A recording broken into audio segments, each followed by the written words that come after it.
최근 홍남기 경제부총리가 10년 뒤에 우리나라에 인구 지진이 발생한다. 강도 높은 대책이 필요하다. 이렇게 얘기해서 인구 문제가 이슈가 되고 있습니다. 인구 절벽에 이어 인구 지진이란 표현까지 등장한 건 문제가 그만큼 심각하다는 의미 같아요. 인구학의 권위자 조영태 서울대 보건대학원 교수 모시고 우리가 어떻게 대비해야 할까 한번 여쭤보겠습니다. 교수님 안녕하세요. 네, 안녕하십니까. 네, 반갑습니다. 네. 이 홍남기 부총리의 인구 지진, 이게 무슨 의미로 이런 발언했을까요? 글쎄요, 사실 저는 인구학을 하고 있지만 인구 지진이라는 단어는 사실은 처음 들어봤는데 네. 아마도 이런 의미로 하셨던 것 같아요. 그러니까 지진이 생기면 지각 변동이 생기잖아요. 네. 그러면은 지각 변동이 그 위에 있던 거를 다 이렇게 흐트러 놓으니까 예. 그래서 아마 인구가 2030년 정도가 되면은 한국 사회의 여러 가지 모습들을 바꿔놓을 수 있을 것이다. 예. 이런 뜻에서 아마 말씀을 하신 것 같은데요. 제가 이제 표현은 처음 들었다고 말씀은 드리지만 하신 말씀에 그 담겨 있는 뜻은 저도 동의를 합니다. 아, 그렇군요. 예. 그러니까 저는 보통 이제 이런 식으로 얘기를 하는데 우리가 인구절벽이라는 표현은 한 2015년 정도부터 써왔어요. 예. 근데 지금까지 인구절벽이라는 표현은 썼지만 실제 인구절벽을 느끼시는 분들은 많지가 않거든요.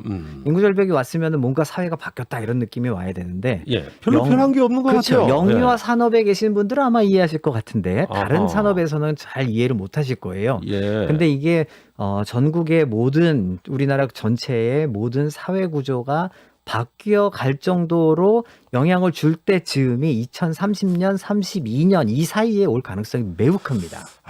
그러면 그 네. 시점으로 한번 가보겠어요. 네네. 예, 시계를 조금 빨리 돌려야 될 것 같네요. 네. 2032년에 그렇다면은 그 어떤 인구 구성이랄까요? 네. 어떤 우리가 느끼는 충격이란 건 뭡니까?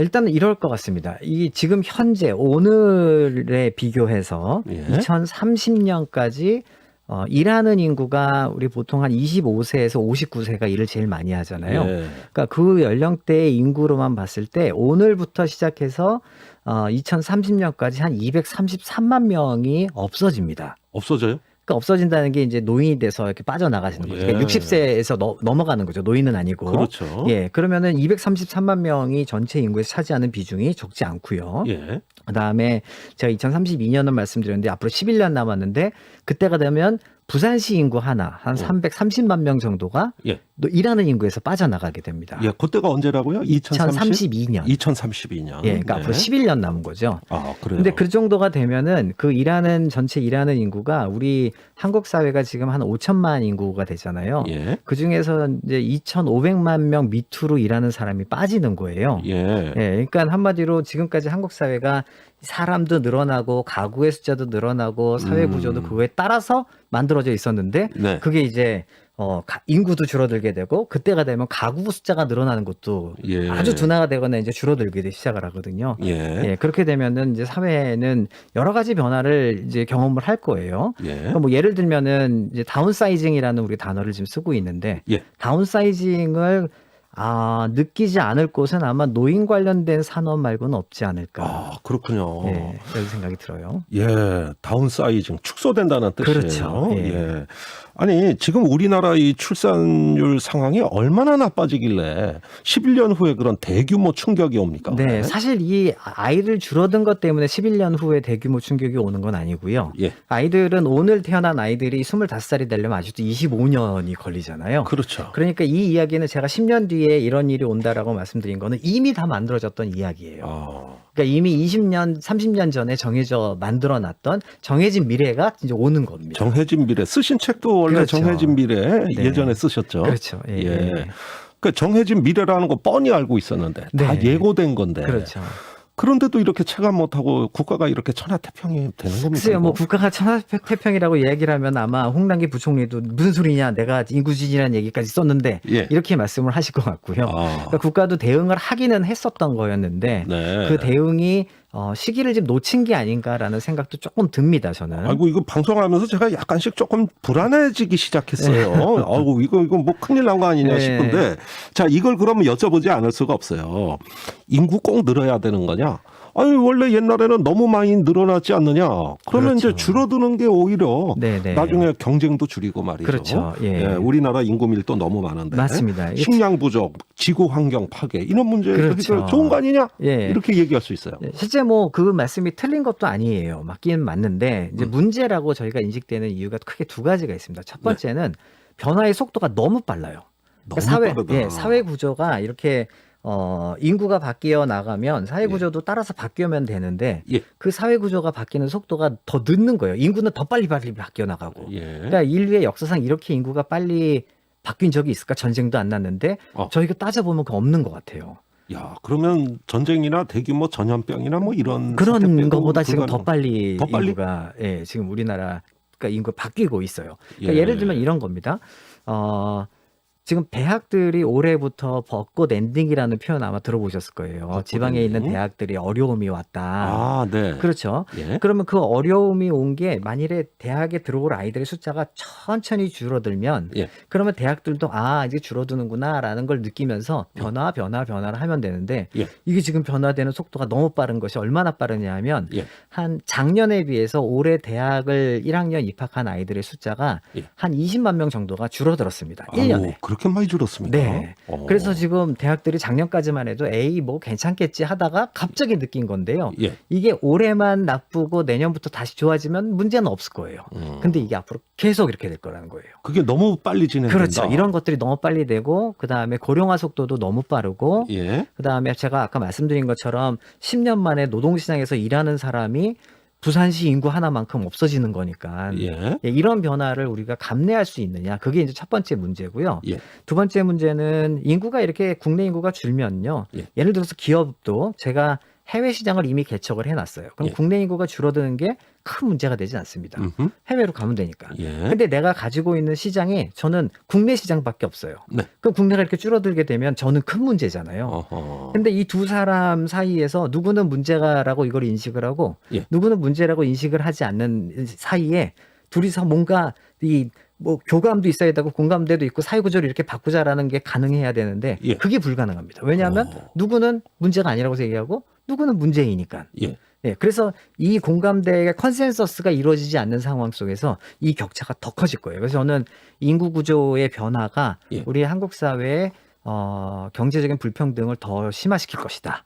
그래요? 라고 지금 보고 있습니다. 예, 그러니까 적응하는 쪽은 나아지고 그렇죠. 적응 못하는 식은 재앙을 맞이하는. 그렇죠. 그러니까 당장 또 다른 예를 들면 이런 거죠. 예. 수도권에 지금 모든 자원이 우리 국가의 굉장히 절반 이상의 자원이 몰려 있고 예. 국민도 수도권에 살고 있습니다. 그렇습니다. 근데 지방은 지금 인구가 쫙 빠져나가는 특히 청년 인구가 빠져나가요. 예.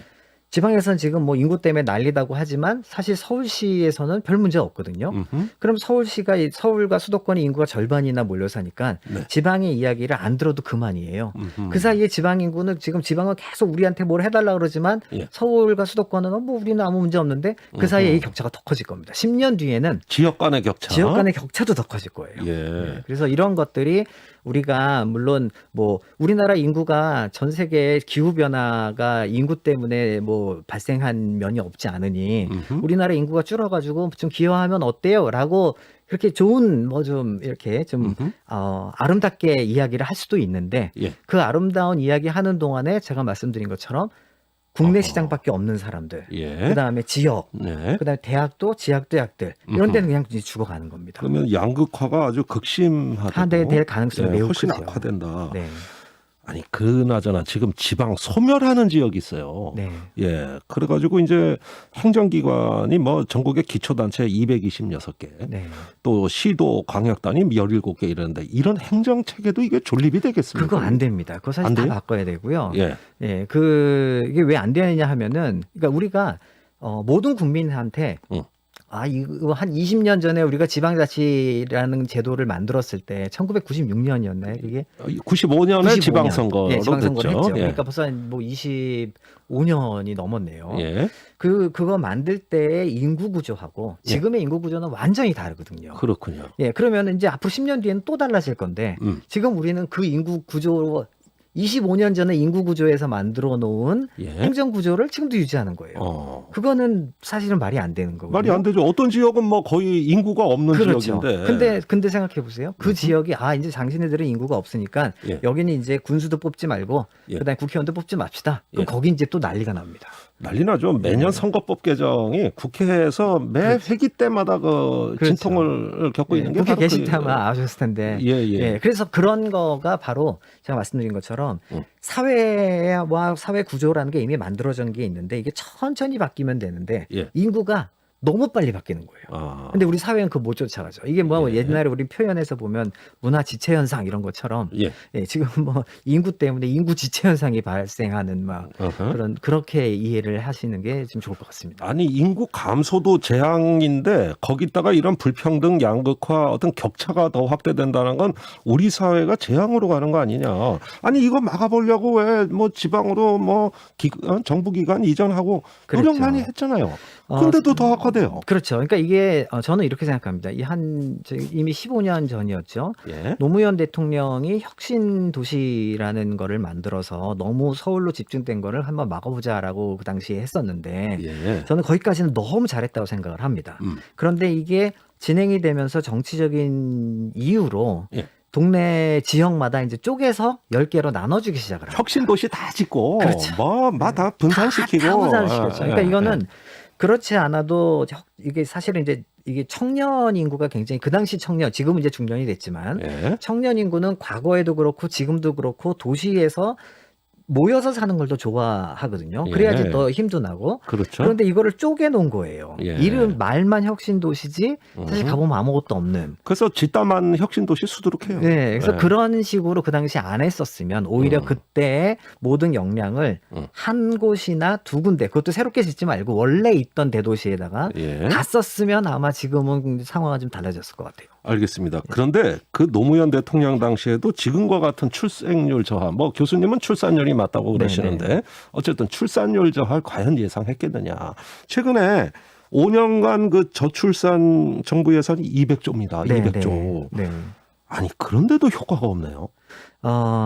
뭐 이것도 뭐 두 가지로 볼 수 있을 것 같아요. 첫 번째는 첫 번째 단추를 좀 잘못 꼽았을 수도 있겠다라는 거고요. 네. 근데 그거랑 이제 연동해서 또 생각해 보시면은 우리가 지금 이 출산과 관련해서 굉장히 중요하다고 여기지는 생각해 온 그런 요소들이 어쩌면 그거 말고 기저에 더 중요한 게 있는데 그걸 놓치고 있는 게 아닌가. 그게 뭘까요?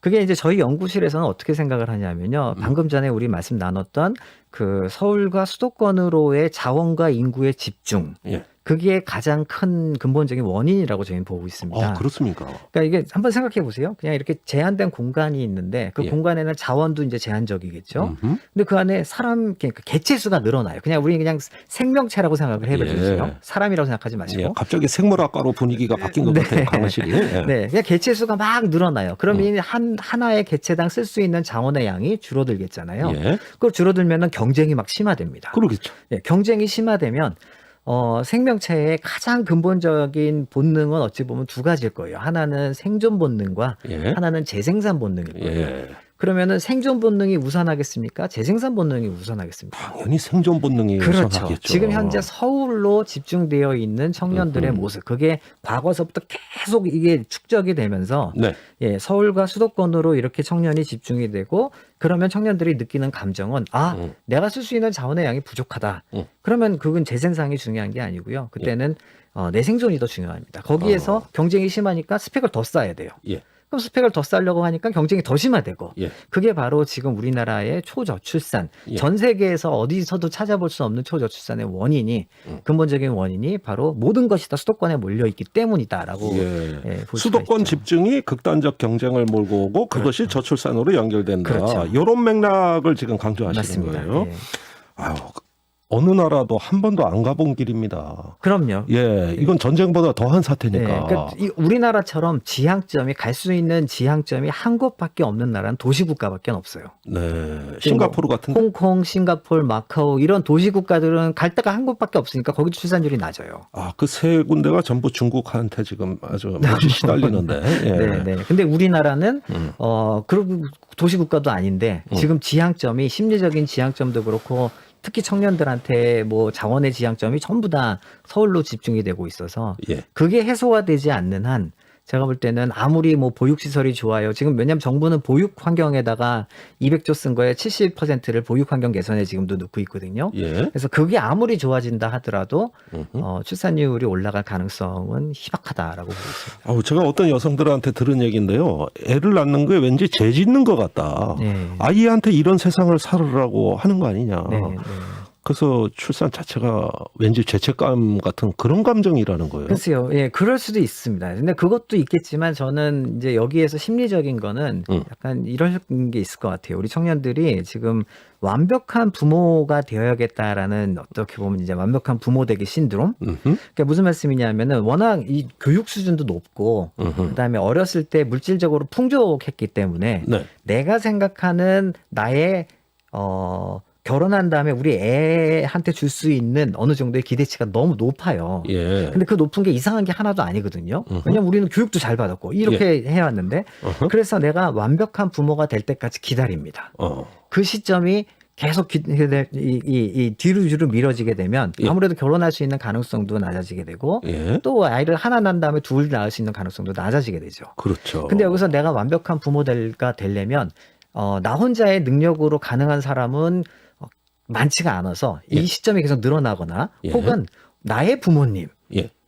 나를 도와주면 돼요. 그러니까 이게 사회가 결혼은 그러니까 모든 사람은 다 평등하고 예. 결혼할 수 있는 가능성도 평등해야 되는데 예. 지금 현재는 이런 기대치가 높아지면서 완벽한 부모 되기 신드롬이라는 것이 예. 이제 이 위에 있는 부모가 나한테 주고 그게 예. 나로 결혼하고 아이를 낳게 만드는 예. 그런 좀 그 완벽한 있죠. 부모 되기 신드롬 요 키워드는 좀 기억해야 될 것 같습니다. 네네.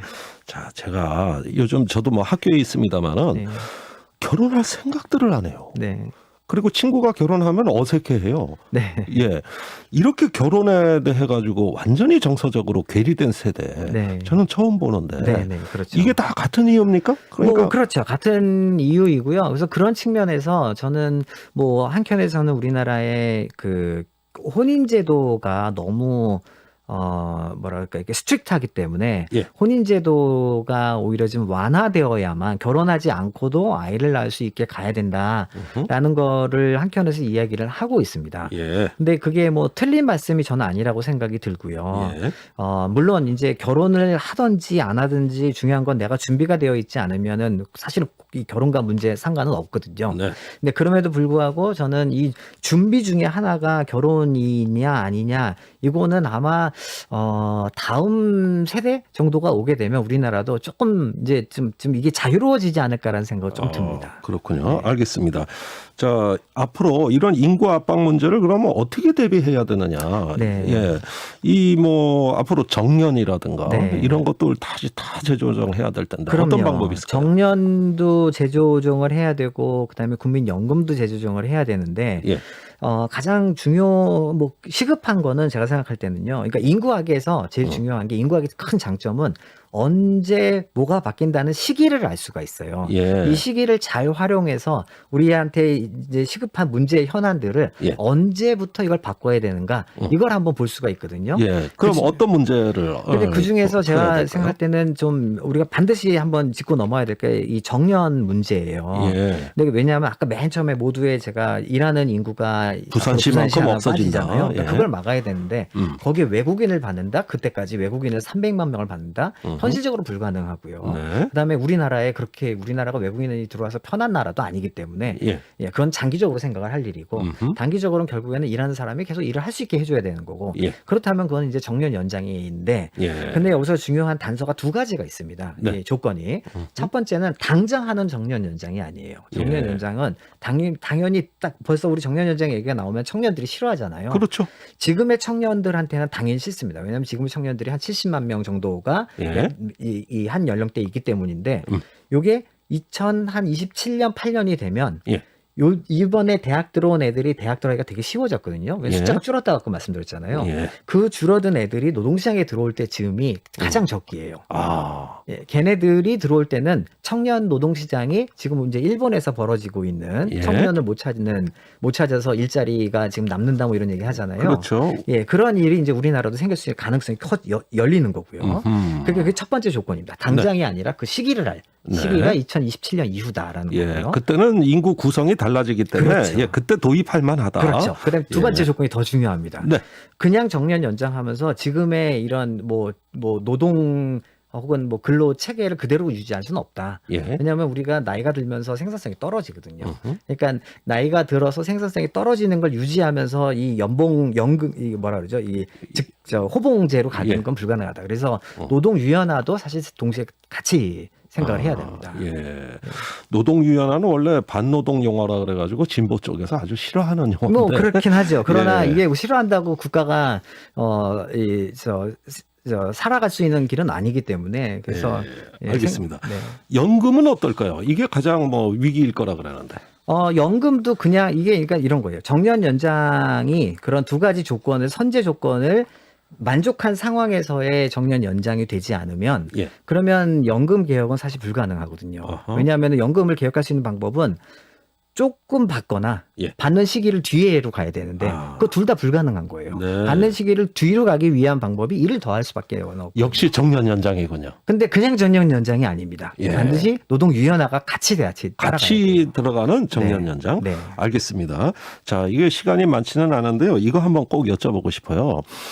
지금 강소국을 보면은 다 이민 국가예요. 네. 스웨덴, 룩셈부르크, 독일 같이 우리도 이제 개방적 어떤 그 사회로 바뀌어야 되는 거 아닙니까? 그렇죠. 그런데 그거가 아까도 말씀드렸듯이 이제 당장 그게 모든 거를 다 해결하는 거는 아니다. 네. 근데 장기적으로는 그거는 가야 되는 방향은 저는 맞다고 생각하는데. 장기적으로는 맞다. 네. 근데 이거를 그냥 뭐 제도를 만들지 말고 사실 저는 우리 다음 세대 즉 Z세대라고 부르는 예. 밀레니얼도 아니라 그 밑에 쫓아오는 Z세대가 예. 갖고 있는 속성이 얘네들이 태어나면서부터 얘네들은 글로벌 속성을 가지고 있어요. 예, 그때 가서. 그래서 걔네들이 이제 등장하면 그때 예. 나아질 수 있겠다 생각을 합니다. 알겠습니다. 오늘 좋은 얘기 많이 들었습니다. 네. 조영태 교수님이었습니다. 말씀 감사합니다. 네, 고맙습니다.